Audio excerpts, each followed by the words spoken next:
Okay, I just wanted to quickly share this with you.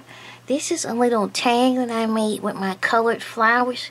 These are colored spiral roses, and I just wanted to share this with you. Now I'm going to be doing a tutorial. Someone asked me a long time ago how I stain my flowers, and I'm going to be doing a tutorial today on how I stain, how I get the color in there, and it's very easy to do. And I'm going to be showing you how to do this on today's video, okay? And this is just a tag that I made with 3 of these. These are actual spiral roses that I made, okay? And I have a video about how to make spiral roses also. I uploaded that about 2 weeks ago. But I'm going to show you how I color my flowers, how I get the color in the paper, okay? So if you want to see how I did that, please stay with me and I'll show you how.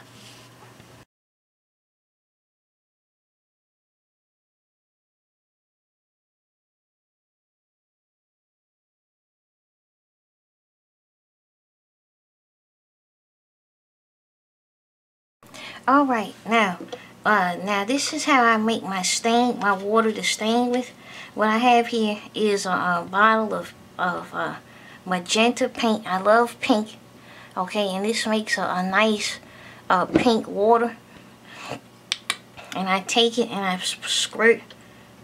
Sometimes I squirt quite a bit in there because I like to have a thick color.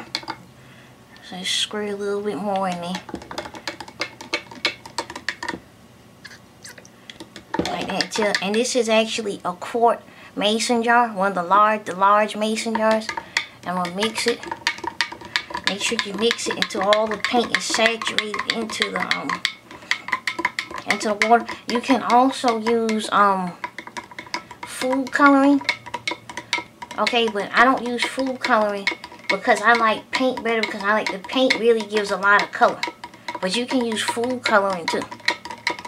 Okay, so this should be just about mixed, combined with the water evenly. Then you want to grab your flat plastic tray with a top. Okay, let me get that.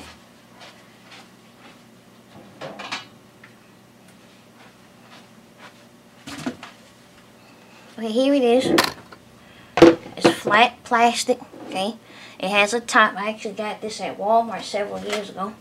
And this is the top for that. And then you take it and you pour it right into the, pour it right in here like that, okay? Once again, make sure your paint is very well mixed. It wouldn't hurt to try to mix it again while it's here to make sure it's evenly combined with the water.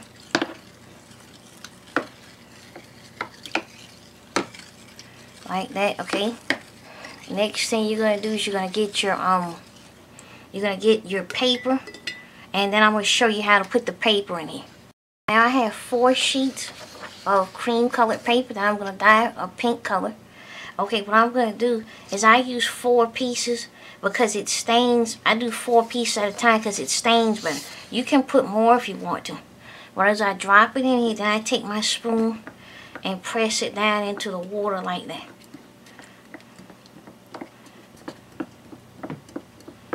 Okay, then take the next sheet of paper and put it there like that. Let it soak up the paint.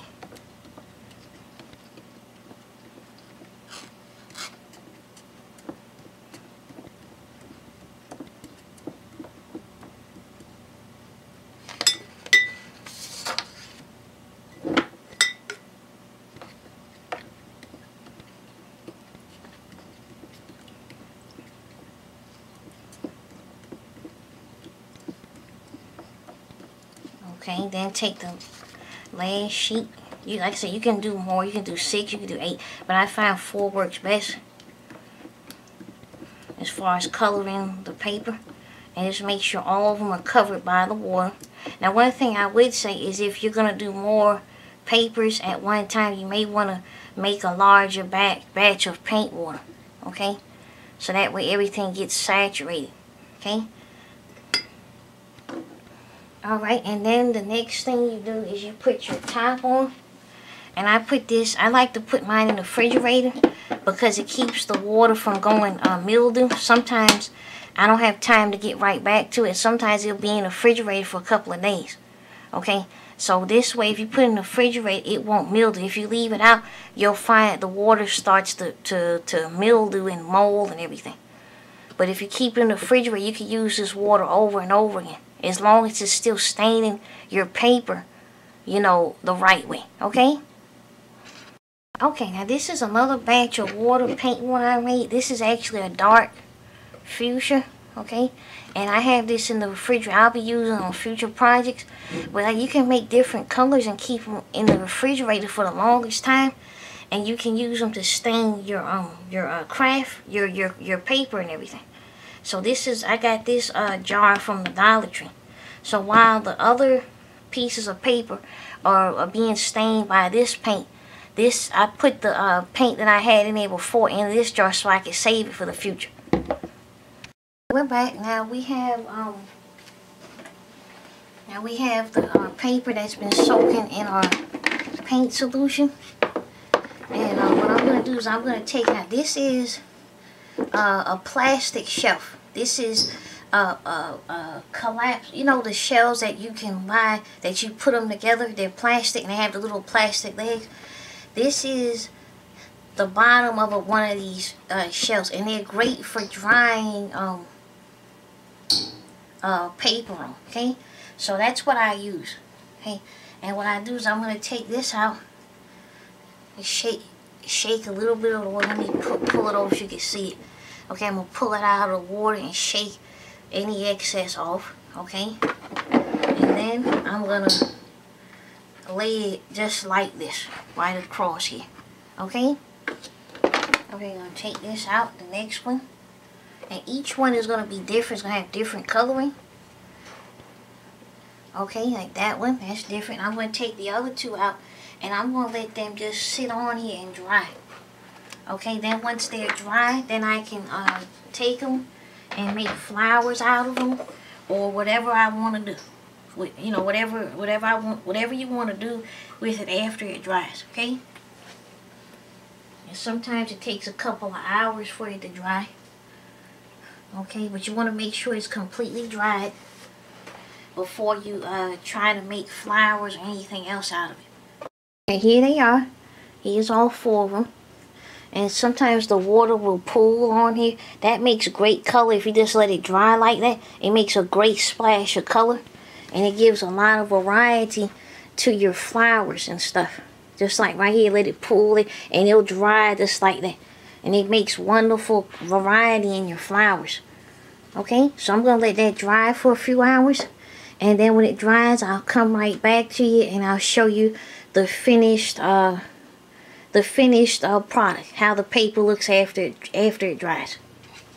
Okay. So this is I just took this off of the drying rack, the makeshift drying rack that I had for this, and this is the end result.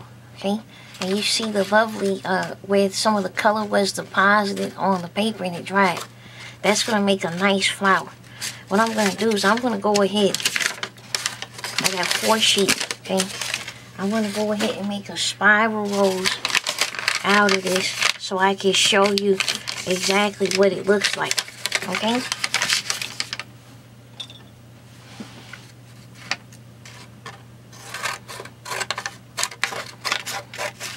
Okay, here's the final product. Okay, this is the flower made out of the colored paper that I stained with paint water.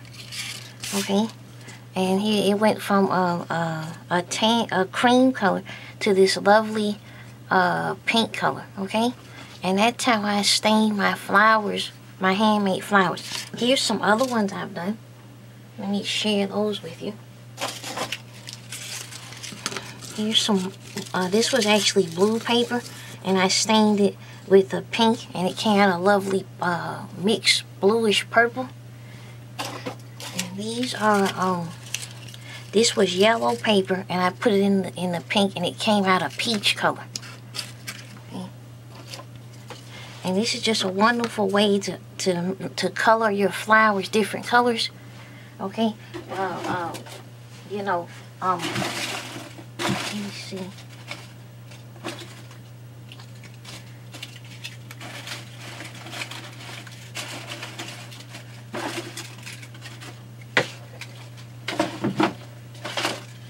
Here's some other ones. And the thing about it, each flower comes out different. Okay, so it's not the same at all. And each one, this was purple paper when it was put in pink, the hot pink paint, and that came out a reddish purple.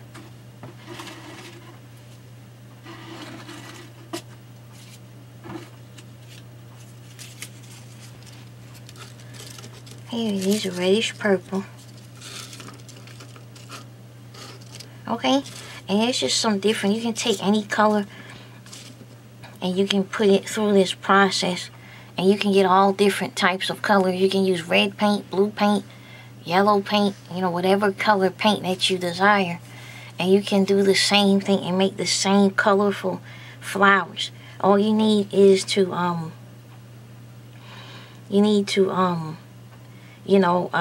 get your paint water, your flat tray. Make sure you put it in the refrigerator so that way it doesn't mildew, and then just something to dry it on. And then once it dries, then you'll be able to cut these flowers out with all these different colors. Okay?